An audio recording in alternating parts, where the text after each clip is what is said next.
Aujourd'hui, nous allons voyager jusqu'en Afrique. On commence à s'y retrouver un peu plus grâce à nos amis, frères et sœurs qui sont venus du Togo, de la République du Congo, du Cameroun et de l'Angola.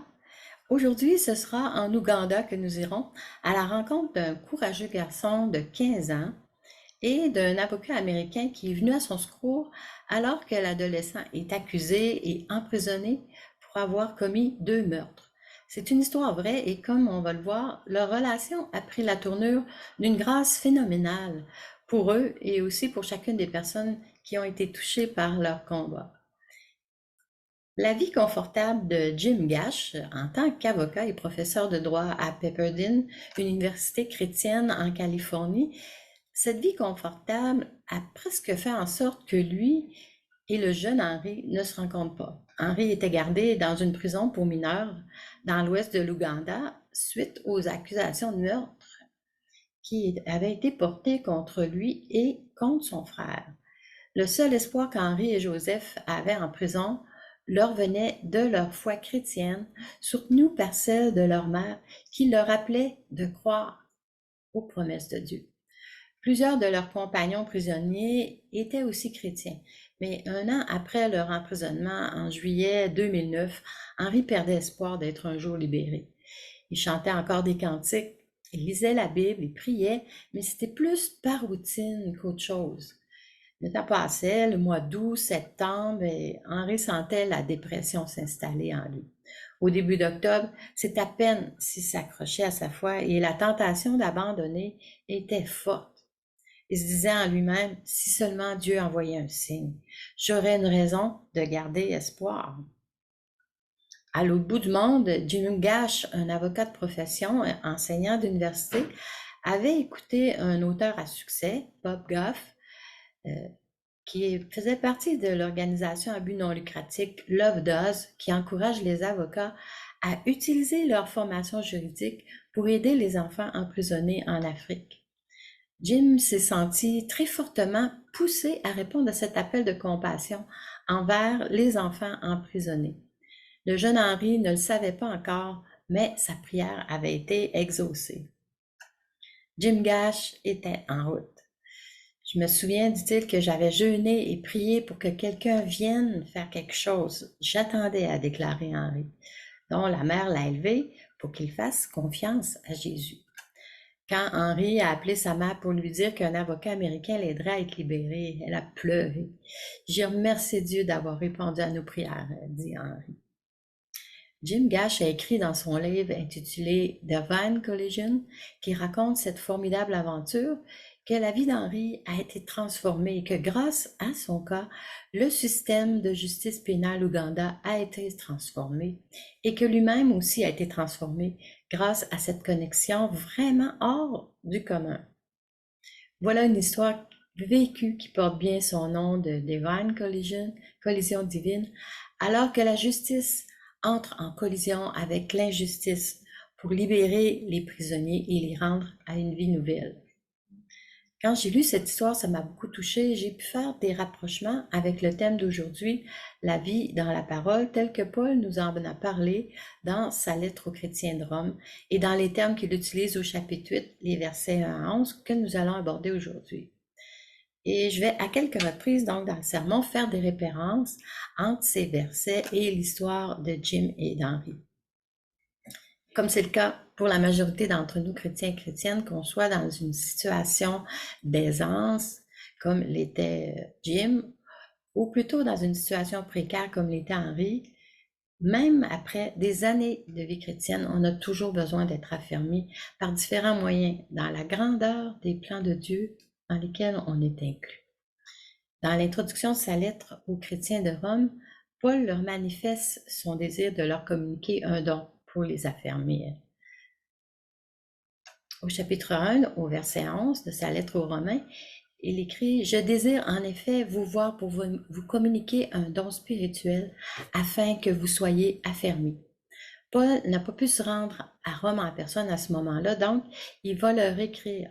On est aux alentours des années 57-58 après Jésus-Christ.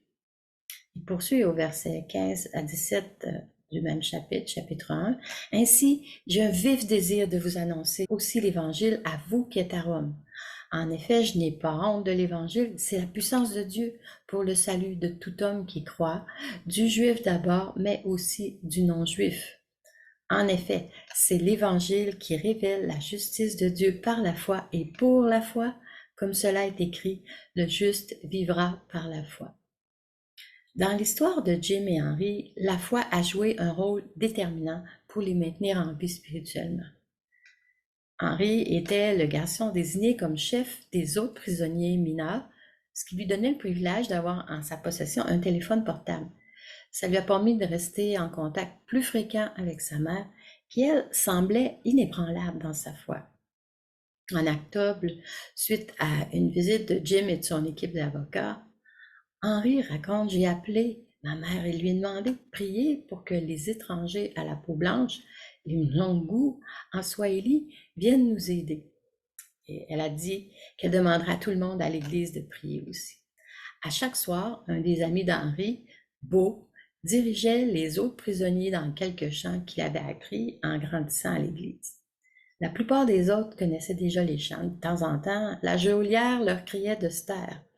Ils attendaient quelques minutes et recommençaient à chanter de plus belle. Puis Henri et son frère Joseph lisaient la Bible et quelqu'un terminait par une prière, car ils avaient une certaine liberté pour le faire. La foi des uns et des autres jouait un rôle crucial dans la vie du groupe des prisonniers. Revenons à Paul et aux croyants de Rome. Pour Paul, affermir passe avant tout par une bonne compréhension de l'Évangile. Sa lettre aux chrétiens de Rome développe de façon logique l'état de l'homme devant Dieu, son œuvre en notre faveur par son Fils à la croix, ensuite l'œuvre de sanctification et de libération par l'Esprit. C'est sur cet aspect, l'œuvre de sanctification et de libération par l'Esprit, que nous allons nous concentrer dans les versets d'aujourd'hui, les versets 1 à 11 du chapitre 8, surtout en faisant quelques rapprochements avec cette histoire de collision divine. La lettre de Paul aux Romains est une lettre pour nous aider à vivre des relations inspirées par le plan de salut de Dieu pour toute l'humanité, comme dans l'histoire de Jim et Henry. En dépit de leurs différences d'origine géographique, ethnique, de rang social, d'habitude, le Saint-Esprit a conduit chacun d'eux, avec ses propres ressources en l'Évangile, vers la mise en action, la pratique de leur foi dans leur contexte unique. Aussi, apprenons de cette lettre à voir d'abord cette unité qui est créée entre nous par notre foi commune dans le salut et la transformation que produit la vie dans la parole. Pendant le temps de vie que Dieu nous a donné à chaque être humain sur terre, nous avons un service à accomplir, celui de participer au ministère de Jésus envers les personnes qu'il place sur notre chemin, telles que Henri et Jim l'ont été l'un pour l'autre. Pour certains, la vie n'est d'autre que métro, boulot, dodo. Sommes-nous condamnés à vivre sans but, sans voire même à l'idée qu'il pourrait en être autrement, qu'il pourrait y avoir autre chose que cette vaine routine? Sommes-nous condamnés à vivre de la vaine et même manière de vivre héritée de nos pères? Bien sûr que non. Ce problème est résolu en étant en Jésus-Christ. Être en Jésus-Christ est la solution. C'est pas simplement mettre la foi en Christ, c'est être en Christ. En Christ, personne n'est condamné à vivoter. Le problème qui a commencé avec Adam est résolu pour ceux qui sont en Jésus-Christ. Dans sa lettre aux chrétiens, Pierre, chapitre 1, verset 18, écrit: Sachant que ce n'est pas par des choses périssables, par de l'argent ou de l'or que vous avez été rachetés, de la vaine manière de vivre que vous avez hérité de vos pères. Alors que le bien et le mal habitent dans le croyant, Paul appelle les croyants à prier pour le séjour de l'Esprit Saint qui apporte la santé, la sécurité et la transformation. Le Saint-Esprit ouvre l'esprit humain à des nouvelles visions du monde, à des idées, à des stratégies. Et ce à quoi Paul exhorte les croyants est d'être ouverts au rôle du Saint-Esprit dont le travail est d'enseigner, de soutenir les communautés de foi et de guider les croyants. Par exemple, au début de l'aventure ougandaise, lorsque Jim a participé en tant que professeur de droit à ce voyage de justice, 10 ans plus tôt, il n'avait aucune intention d'y retourner. Il dit, j'étais très intéressé par quelqu'un qui irait aider là-bas, mais ça serait pour moi.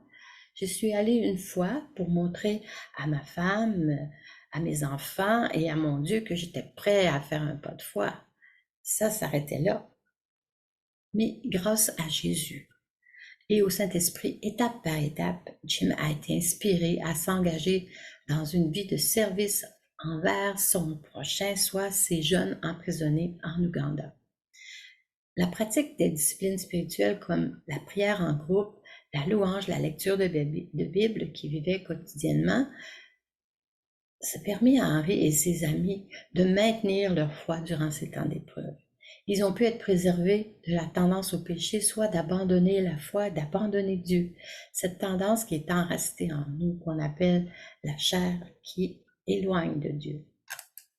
L'attitude de Paul n'est pas de mépriser le corps, mais de le garder de la chair, la tendance au péché, par la soumission à l'Esprit Saint. Il y a deux univers auxquels l'humanité peut appartenir. Le monde du péché et de la mort dans lequel la loi est incapable de contrôler le péché et d'apporter la vie. Et pourquoi? Parce que le péché est plus fort que les commandements de la loi. Et il y a la réalité de l'esprit du Christ structuré par la loi de l'esprit de vie qui est l'ADN de la vie. Paul croit que c'est dans la réalité en Christ, la réalité créée par la mort et la résurrection de Christ, que la loi peut être accomplie. C'est là qu'est leur nouvelle vie aux chrétiens parce qu'ils ont cru et ont été amenés en Christ. Être en Christ signifie que les croyants sont transportés dans un nouvel endroit où la vie est en charge et où il n'y a pas de condamnation ni de prison. Comme le mentionne David Anderson, qui est superintendant de Grace Communion International en Europe, dans son partage sur Gospel River, je cite, c'est ma traduction, Dieu a la capacité de restaurer les choses d'une manière qui dépasse ce que nous pouvons faire. C'est comme ça que nous entrons dans ce système différent, le système de la grâce. Et c'est pourquoi Jésus ne nous envoie pas dans le monde pour condamner les autres, puisqu'en réalité, il nous fait entrer dans ce système de grâce. C'est ce qui a amené Jim Gash à faire au profit de ce groupe de jeunes emprisonnés cette œuvre. Participer à la libération de l'opprimé, répandre la grâce en ce lieu et donner une nouvelle vie. Nous sommes envoyés pour faire grâce comme il nous a été donné de faire grâce. Et comme il nous a été donné, en fait, d'être graciés nous-mêmes. Et c'est ce que Paul dit dans ce passage. Il nous encourage de continuer à nous détourner de nos anciennes voies par l'Esprit Saint et nous tourner fermement vers les choses de l'Esprit, vers les plans de Dieu dans nos vies. Il s'agit de parler des priorités dans la vie divine et de mettre en scène ces priorités devenues les nôtres. Gavin Anderson poursuit. Paul était en avance sur la science en nous disant que si nous nous concentrons sur l'œuvre de l'Esprit, alors nous verrons se mettre en place le changement que nous voulons en tant que chrétiens. Nous verrons la vie dans la parole se réaliser. Paul n'ignore pas le fait que nous luttons à divers degrés selon notre maturité et transformation qui est déjà survenue. Mais il nous encourage à réfléchir au fait qu'il y aura un moment où le péché sera chose du passé. Quelle bonne nouvelle!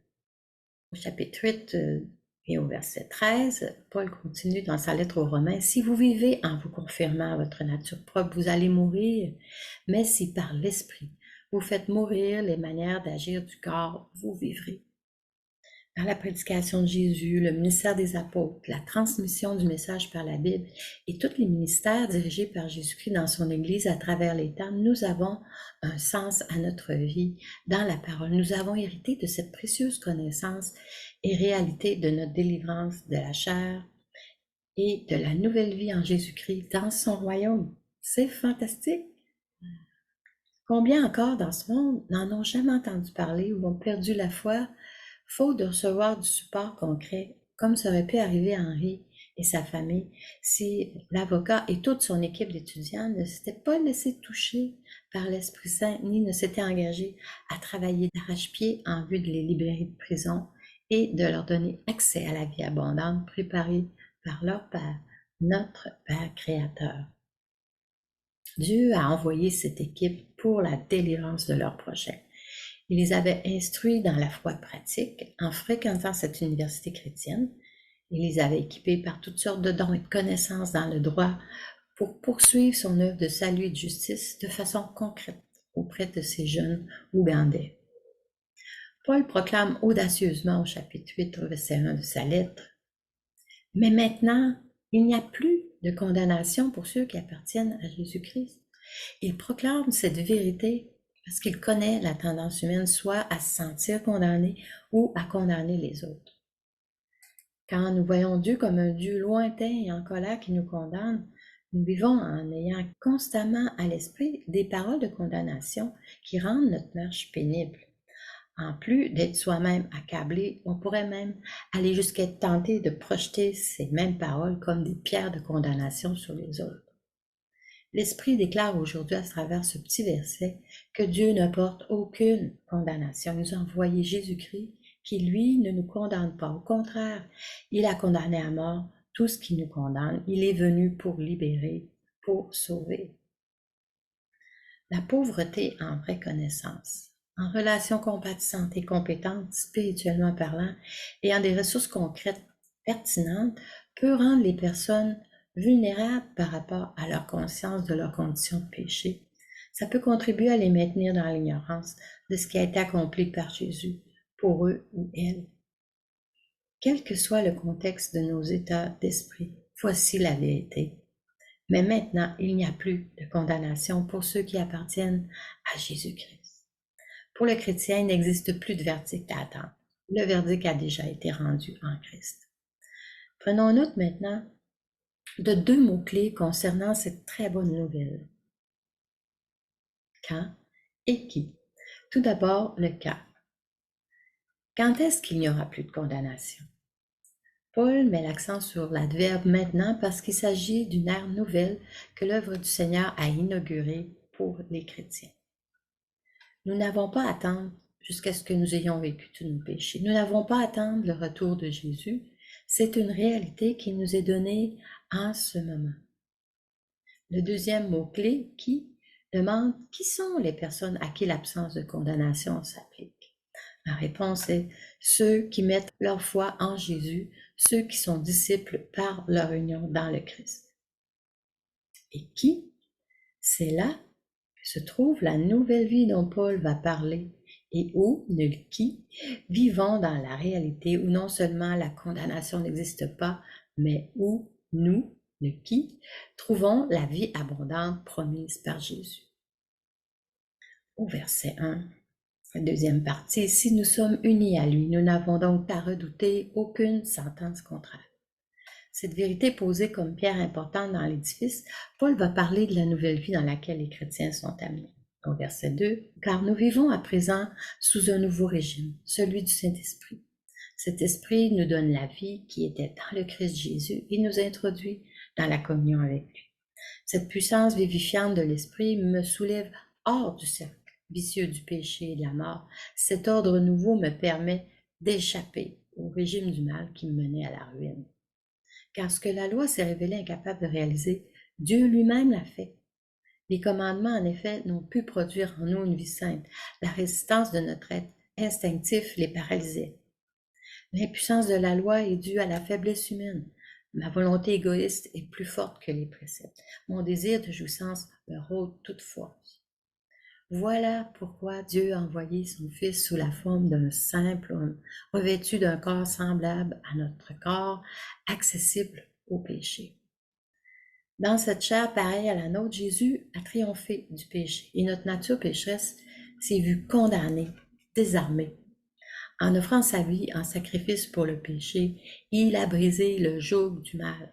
Désormais, une vie juste, conforme aux exigences de la loi, devient possible à condition de ne plus mener notre existence d'après les normes usuelles suivant les impulsions de l'homme livré à lui-même, mais de placer toute notre conduite sous le contrôle de l'Esprit de Dieu. Nous sommes libérés en Christ. C'est quelque chose que Dieu a fait. Donc, c'est une liberté donnée par la grâce à une personne condamnée par la loi. Nous ne le méritons en aucune façon. Nous voyons d'abord que nous sommes libérés de quelque chose, à savoir de la loi du péché et de la mort. Le péché et la mort n'ont plus de dernier mot. Jésus est entré en collision avec eux à la croix et les a vaincus à notre place. Jésus est envoyé pour assumer tous nos péchés et la peine de mort qui vient, afin de condamner le péché lui-même. Nous ne sommes pas condamnés, le péché l'est. Donc, nous en sommes maintenant libérés. Mais non seulement nous sommes libérés de quelque chose, mais nous sommes libérés pour quelque chose. Comme le dit Paul, nous sommes libérés afin que la juste exigence de la loi puisse être accomplie en nous qui marchons non plus selon la chair, mais selon l'esprit. Le mot marcher est censé indiquer un mode de vie. En Christ, nous sommes libérés du péché pour mener une vie juste.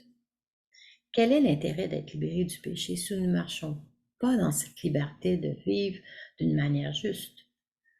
Pierre, dans sa première lettre au chapitre 4, nous dit au verset 3, « C'est assez en effet d'avoir dans le temps passé accompli la volonté des païens en marchant dans la dissolution, les convoitises, l'ivrognerie, les excès du manger et du boire, les idolâtries criminelles. » Paul poursuit dans sa première lettre aux Corinthiens au chapitre 6 avec quelque chose de semblable. « Et c'est là ce que vous étiez quelques-uns de vous, mais vous avez été lavés, mais vous avez été sanctifiés, mais vous avez été justifiés au nom du Seigneur Jésus-Christ et par l'Esprit de notre Dieu. » Il peut arriver aussi que nous ayons tellement vécu dans un contexte malsain que nous ne connaissions que cela. Étant ignorants qu'un contexte sain, un contexte de santé puisse exister, et même jusqu'à la connaissance de ce qu'est un contexte de santé. Comme par exemple celui d'une Église saine dans la foi, l'espérance et l'amour, habitant en Christ. Parlons de l'exemple de Paul lui-même. Il a certainement eu certains jours où il se remémorait ses actions passées, la persécution de l'Église, sa formation de pharisien, mais l'esprit de vérité qu'il a reçu de Jésus l'a libéré de cet esprit de condamnation qui aurait pu le conduire sur un chemin semblable à celui de Judas. L'amour de Dieu manifesté en Jésus à la croix est une déclaration formelle concernant la justice de Dieu. Je ne te condamne pas, même si tu es coupable, je paie pour toi. Demeurons en Jésus. Que ces paroles demeurent en nous, des paroles telles que Paul aux Corinthiens que nous avons faites nôtres. Chapitre 13, verset 13. Maintenant, 3 choses sont toujours là, la foi, l'espérance et l'amour. Mais la plus grande des 3, c'est l'amour. Maintenant que Paul a passé un peu de temps à parler de la nouvelle vie que nous avons en Christ, il va faire référence à l'ancienne vie dont nous avons été délivrés. En comparant l'ancienne vie à la nouvelle, une certaine confusion pourrait se glisser dans notre compréhension de ce que Paul dit. Il ne parle pas de 2 réalités qui se font la guerre entre nous, il parle plutôt de 2 mentalités différentes. L'ancienne mentalité est centrée sur la chair et la nouvelle mentalité est centrée sur l'esprit. Pour Paul, le mot chair se réfère à la chair pécheresse, la nature déchue suite à la chute, pas d'emblée à notre corps physique. Un état d'esprit qui est axé sur la chair n'est pas intéressé à plaire à Dieu. Par conséquent, Paul peut dire au verset 6, la deuxième partie, « Mais rechercher la pensée de l'esprit, obéir à ses directives, voilà ce qui nous conduit à la vie et à la paix. » Ceux qui ont fixé leur esprit sur l'esprit sont conduits à la vie de paix, comme Henri et ses amis l'ont vécu en prison, alors qu'ils priaient, qu'ils louaient et qu'ils lisaient la parole. Paul va conclure maintenant avec une autre déclaration de la réalité pour ceux qui sont en Christ. Et versets 9 à 11 du chapitre 8. « Mais vous, vous n'êtes plus au service de vos penchants naturels, vous vivez sous le contrôle de l'Esprit de Dieu, vous suivez ses injonctions, si du moins il a fait sa demeure en vous. Évidemment, si quelqu'un n'a pas l'Esprit de Christ en lui, il ne fait pas partie des siens, ce n'est pas un vrai chrétien. Si par contre, le Christ vit en vous par son esprit, vous êtes devenus des hommes nouveaux. Votre corps a beau rester mortel à cause du péché, mais votre être intérieur est vivifié par l'Esprit parce que vous avez été déclaré juste. Et si l'Esprit de celui qui a ressuscité Jésus d'entre les morts habite en vous, alors celui qui a donné à Jésus une nouvelle vie fera aussi revivre vos corps mortels par son Esprit qui demeure maintenant en vous. Paul annonce à l'Église de Rome et à nous aujourd'hui l'assurance que nous ne sommes pas dans la chair, mais dans l'Esprit, parce que nous sommes ceux qui appartiennent à Christ. Paul nous dit de vivre dans notre véritable identité. Nous avons besoin de fréquents et voire de constants rappels de qui nous sommes, ce qui est exactement ce que Paul fait pour les croyants de Rome. Et pour nous, grâce à cette lettre, il leur rappelle et nous rappelle ce que signifie être en Christ, lui appartenir et appartenir à son Père. Poursuivons versets 14 et 15. En effet, tous ceux qui sont conduits par l'Esprit de Dieu sont fils de Dieu. Et vous n'avez pas reçu un esprit d'esclavage pour être encore dans la crainte, mais vous avez reçu un esprit d'adoption vers lequel nous crions « Abba, Père ». Versets 16 et 17, l'Esprit lui-même rend témoignage à notre esprit que nous sommes enfants de Dieu. Or, si nous sommes enfants, nous sommes aussi héritiers, héritiers de Dieu et co-héritiers de Christ, si toutefois nous souffrons avec lui, afin de prendre aussi part à sa gloire. C'est la vie pour laquelle nous sommes faits. Et par la grâce de Dieu, nous y sommes entrés et pouvons la vivre ou commencer à la vivre si nous sommes nouveaux dans la foi. Et comme nous vivons notre véritable identité en lui, nous devenons un témoin pour les autres qui sont aussi invités dans cette vie sans condamnation, une vie pleine de paix et de justice. En conclusion, l'histoire d'Henri et de Jim ne s'est pas arrêtée à la libération de prison d'Henri, de son frère et de leurs compagnons. Leur amitié et leur persévérance ont conduit à la réforme du système de justice pénale ougandais, ce qui a laissé un impact durable sur des centaines, voire des milliers de vies. Jim Gash a commenté « Ça m'a donné l'esprit d'entreprise, l'occasion d'interagir avec les dirigeants d'un pays, de parler, de diriger des étudiants, tout cela parce que j'ai rencontré ce jeune gars qui avait besoin de quelque chose et qui croyait que Dieu le délivrerait. Ma vie, sa famille, celle de nos femmes et celle d'autres jeunes Ougandais, celle des étudiants de l'université Pepperdine et bien d'autres en ont été transformées. Quand Jim est arrivé à la prison en Ouganda, Henri se souvient d'avoir été rempli de joie. Il se souvient que sa mère lui disait toujours que rien ne dure éternellement, sauf la parole de Dieu. Aujourd'hui, Henri étudie à l'école de médecine pour devenir cardiologue. Il est marié et père d'un petit garçon. Il a une vie nouvelle. Sa foi a produit des fruits de justice. Dieu a fait cela pour lui. Dieu fait des choses pour nous ici présentement aussi. Il nous conduit par l'Esprit Saint dans un processus pour être une Église saine. C'est Dieu qui fait cela pour nous. Nous sommes conduits par le Dieu de toute grâce à accroître notre participation joyeuse à son plan pour nous, tout comme Jim a été conduit à s'engager auprès d'Henri et est devenu un ami fidèle selon le plan de Dieu en leur faveur. Dieu nous a donné la vie dans la parole pour amorcer notre transformation et il continue de restaurer en profondeur par la rédemption notre capacité à aimer qui était handicapée. Capacité qui permet à chaque homme et à chaque femme de vivre la communion avec Dieu et avec les autres. Ne nous lassons pas d'accueillir, d'aimer et de servir tous ceux et celles que le Seigneur attire et attirera dans sa maison dans les semaines et les mois à venir, sans distinction de race, d'âge, de statut social, ni de culture.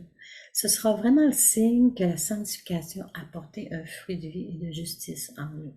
À Romains 8 au verset 10, « Or si le Christ est en vous, votre corps reste mortel à cause du péché, mais l'Esprit est source de vie parce que vous avez été déclarés justes. » Vivons aujourd'hui de telle manière à manifester cette œuvre de justice et d'amour du Dieu trinitaire. Dans nos vies quotidiennes, soyons conscients de la puissance de l'amour de Dieu et de la rédemption disponible par Jésus-Christ. Au lieu de nous attarder sur la condamnation, concentrons-nous sur l'espoir et la promesse du salut, cherchant à vivre une vie qui reflète l'amour, la miséricorde et la grâce de notre Sauveur. Puissions-nous toujours nous rappeler qu'en Christ, nous pouvons vaincre la condamnation et marcher dans la liberté et la joie d'une vie transformée par son amour, la vie dans la parole. Amen.